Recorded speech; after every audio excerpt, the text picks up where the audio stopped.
Bienvenidos al resumen de noticias en español de ILTV. Mi nombre es Ronit Nates y estos son los principales titulares de esta semana desde Israel. Una madre y sus 3 hijos murieron y más de 50 personas, en su mayoría niños, resultaron heridos en un trágico accidente en la zona de la Galilea. Mientras tanto, Bennett regresó de su primer discurso como primer ministro en la Asamblea General de la ONU, donde dejó algunas incertidumbres en cuanto a las estrategias contra Irán. Y finalmente, uno de los misterios más grandes que aún quedan alrededor de los rollos del Mar Muerto tal vez esté resuelto. Todos los detalles en el programa de hoy.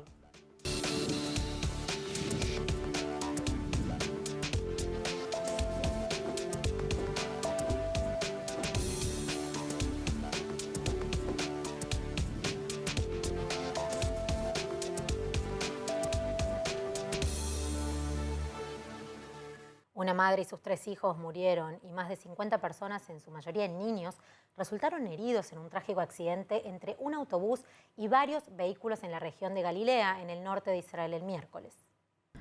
Cuando las familias regresaban a casa después del final de la festividad de Sukkot el miércoles por la tarde, un autobús que transportaba a decenas de niños del movimiento juvenil Bnei Akiva chocó con varios vehículos y dejó al menos 5 muertos. Según los informes iniciales, el autobús se desvió del rumbo, chocó contra una camioneta y un taxi antes de volcarse de costado.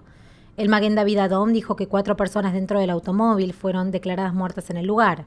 Moran Benelli, de 35 años, junto con sus 3 hijos, Dekel, Liam y Anael, de 15, 11 y 5 años. Su esposo y padre Reuben, quien también estaba en el auto, está hospitalizado en estado grave. Recuperó el conocimiento el jueves por la mañana y se le contó la devastadora noticia de la muerte de su familia. La 5ª víctima fue encontrado aplastado debajo del autobús y también declarado muerto. Luego fue identificado como el conductor del autobús, Asher Basson, de 76 años. Además, una niña de 11 años y otro niño están hospitalizados en estado crítico y decenas más se encuentran en estado leve a moderado. Innumerables unidades de respuesta de emergencia, incluidas las de Maguen David Adom, los servicios de bomberos y rescate y el Hatzlahá United, fueron llamados al lugar para atender a las víctimas. También se llevaron trabajadores médicos de las FDI y helicópteros de las Fuerzas Aéreas israelí para ayudar en la evacuación de heridos a hospitales. La policía todavía está investigando la causa del accidente, ya que aún no está claro qué causó que el autobús se saliera de su carril. El primer ministro Naftali Bennett también se refirió al accidente a su regreso de Nueva York y habló con las autoridades en el lugar diciendo: «El corazón se rompe a la luz de las imágenes del difícil accidente en la Alta Galilea.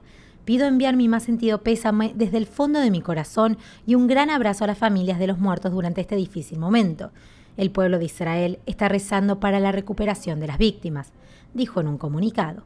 El primer ministro también pidió al público israelí que actúe con mayor cautela y conduzca de forma segura y cuidadosa. Acompañamos con el corazón a las familias de las víctimas de este fatal accidente y deseamos la pronta recuperación de los heridos.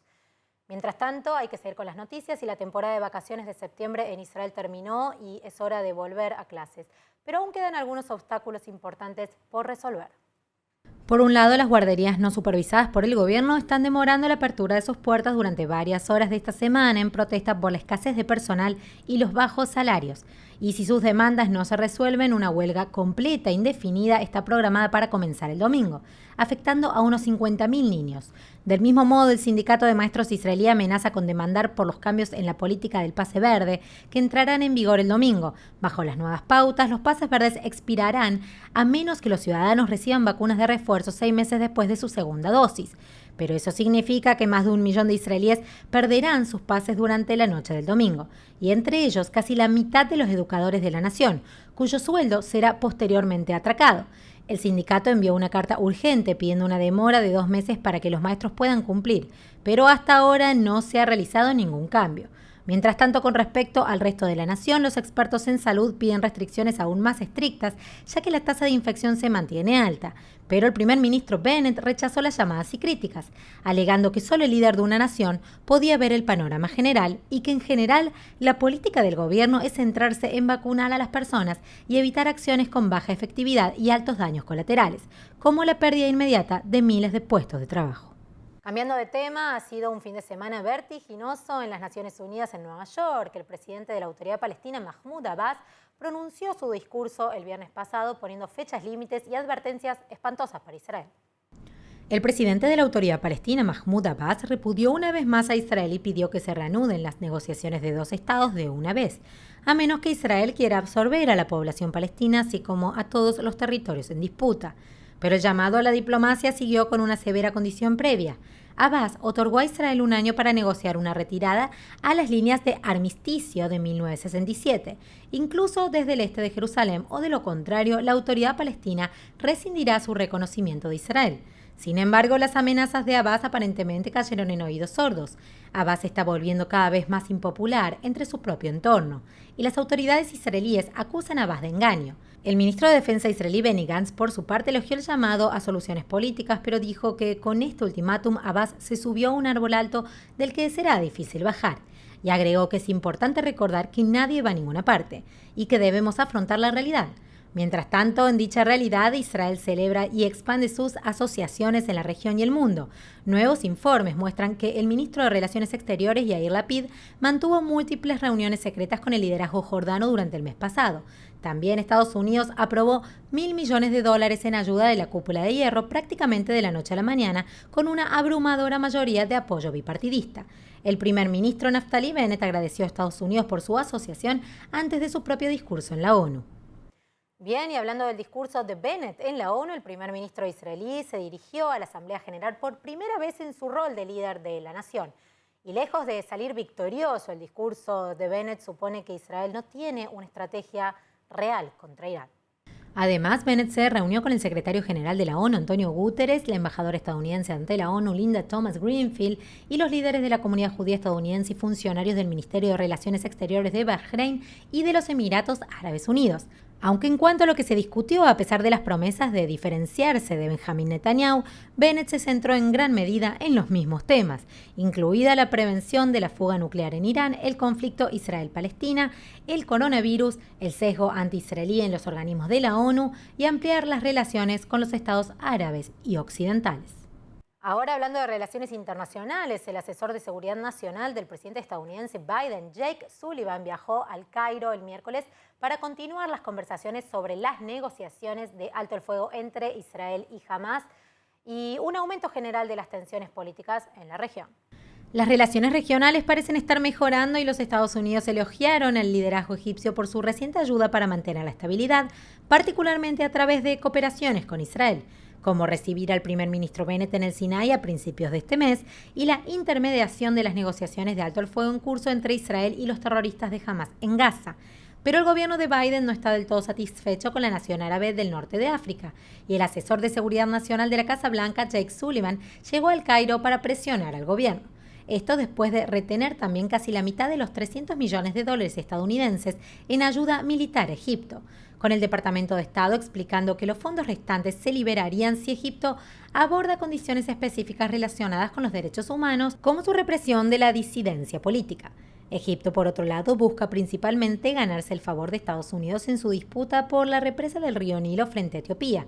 Etiopía dice que la represa es necesaria para su crecimiento económico y Egipto argumenta que la represa destruirá su economía mientras amenaza con cualquier medio para detenerla.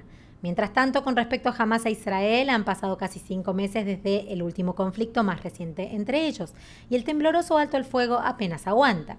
Los operativos de Hamás siguen planteando ataques terroristas masivos contra Israel y las FDI lo impidieron en el último minuto durante las redadas de alto perfil a principios de esta semana. Israel sigue limitando la cantidad de ayuda para la construcción, como acero y cemento, a la que se le permite entrar en Gaza, ya que Hamás a menudo abusan de ella para fabricar armas o llevar a cabo ataques. Sin embargo, se permitió algo de ayuda, incluidos $20 millones de fondos cataríes que se entregaron a principios de este mes y 50 millones más que llegarán en octubre, destinados a la reconstrucción de viviendas. Ahora para nuestra última historia, un gran misterio potencialmente resuelto. Investigadores israelíes finalmente descubrieron por qué se encontraron los rollos del Mar Muerto donde estaban, en las cuevas alrededor de Qumran. Y todo gracias a los investigadores de la Universidad Ben Gurión que armaron el rompecabezas utilizando un antiguo documento hebreo que se escondió en el Cairo hace unos 1000 años. Es un lujo para mí presentarles a un experto en el tema, el doctor Daniel Weinstub, que es el investigador principal en el descubrimiento y experto en lenguas semíticas antiguas, arqueólogo, investigador bíblico y conferencista tanto en el Museo de Israel en Jerusalén como en la Universidad Ben Gurión. Doctor, bienvenido. Hola, es un gusto para mí. ¿Cómo están? Un placer. Comencemos por contarle a nuestra audiencia qué son los rollos del Mar Muerto. Bueno, los rollos del Mar Muerto son en realidad más de 20.000 fragmentos que conforman más de 800 documentos que fueron encontrados en 11 cuevas en la montaña que está sobre Qumran, que está en la punta norte del Mar Muerto. Fueron escritas por judíos que vivían ahí en la época del Segundo Templo durante 150 años, hasta que el lugar fue destruido por los romanos en el año 68 de la Era Común, en el marco de la gran revuelta de los judíos contra el Imperio Romano, 2 años antes de que los romanos destruyan el Segundo Templo de Jerusalén. Bien, ¿y por qué los pergaminos estaban depositados en Qumran? ¿Cuál es su teoría? Bueno, hasta ahora, antes de mi investigación, se sabía de que parte de los documentos de los rollos fueron escritos mismo en Qumran, pero no todos, sino que muchos rollos fueron traídos de diferentes lugares del país. Esto se logró saber por estudios químicos que se hicieron a los pergaminos. Ahora, mi investigación soluciona la pregunta de por qué y cómo fueron traídos, porque resulta que la secta judía que vivía en ese lugar tenían un evento peculiar que no existe en ningún otro grupo judío. Una vez al año, para la época de Shavuot, que viene a caer más o menos en el mes de mayo, todos los miembros de la secta de todo el país debían reunirse en un específico lugar, que era Qumran, para renovar el pacto, en hebreo se dice Brit, el pacto de cada uno de ellos con Dios. Es algo que los judíos lo hacen una sola vez en la vida, en el acto de la circuncisión. Sí. Ese grupo lo hacía una vez al año. Eso quiere decir que una vez al año de todo el país se congregaban ahí, y en esta oportunidad traían consigo los rollos, porque también en esos días lo usaban para estudiar, para debatir y para intercambiar información. Doctor, ¿qué evidencia se ha encontrado para apoyar esta teoría?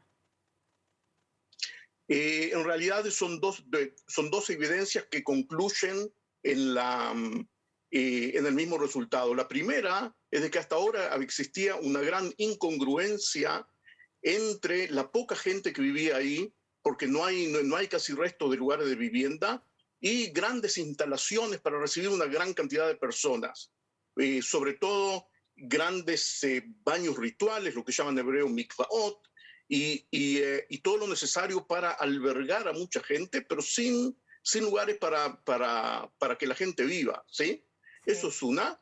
Y la otra evidencia, que antes de mi investigación nadie puso cuidado en ello, es de que en uno de los documentos más impresionantes de Qumran, que una copia se encontró en el Cairo, escrita hace 1000 años, ahí logré descubrir que existe el reglamento que reglamentaba ese encuentro anual de todos los miembros de todo el país, y todo concuerda, es decir, los restos arqueológicos ahora concuerdan con los restos, con este documento y con la incongruencia que expliqué hace un minuto. Qué fascinante lo que está diciendo. Antes de finalizar, dígame, ¿cuáles son las incógnitas restantes con respecto a los rollos del Mar Muerto? Bueno, quedan todavía incógnitas.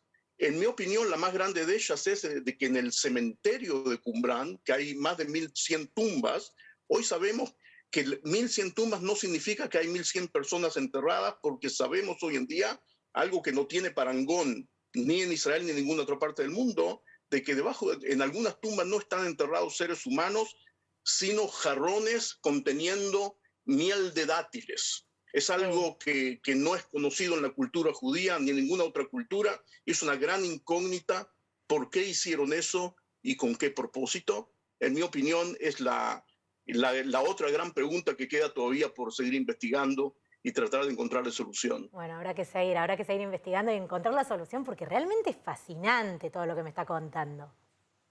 Y es muy poco el tiempo para explicarlo. Exactamente, sí, pero es un placer tenerlo con nosotros. Doctor, muchísimas gracias. El placer es mío. Muy bueno. Shalom. Esto fue todo por hoy. Muchas gracias por acompañarnos. Ya saben que si quieren recibir más noticias en español y en inglés, pueden ingresar a nuestra página web, IELTV.tv, o ingresar a nuestras redes sociales, Facebook, Twitter e Instagram, para mantenerse actualizados acerca de todo lo que sucede en Israel y Medio Oriente. Mi nombre es Ronit Nates y nos vemos la semana que viene.